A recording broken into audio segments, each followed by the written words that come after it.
பிரான்சில் கோடை விடுமுறை காலம் நெருங்கி வரும் நிலையில் அங்குள்ள சில குறிப்பிட்ட நிறுவன ஊழியர்களுக்கு தாராளமான விடுமுறை போனஸ் கிடைக்க உள்ளது. சுமார் 9,50,000 பிரான்ஸ் தொழிலாளர்களுக்கே இந்த போனஸ் கட்டாயமாக வழங்கப்பட வேண்டும் என்று விதிகள் கூறுகின்றன.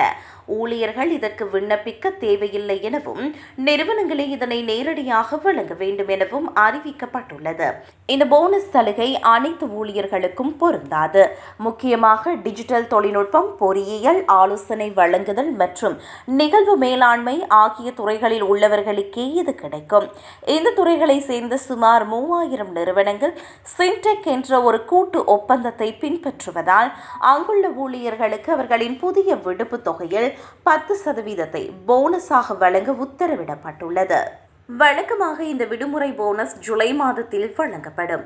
இருப்பினும் இது கூடுதல் வருமானமாக கருதப்படுவதால் இதற்குரிய வருமான வரி மற்றும் சமூக பாதுகாப்பு பிடித்தங்கள் இருக்கும் என்பதனை ஊழியர்கள் கவனத்தில் கொள்ள வேண்டும்.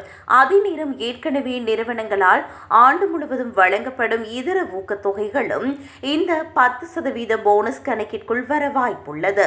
இந்த போனஸ் தொகையானது ஊழியர்களின் பணி நேரத்திற்கு ஏற்ப மாறுபடலாம் என்றும் அறிவிக்கப்பட்டுள்ளது.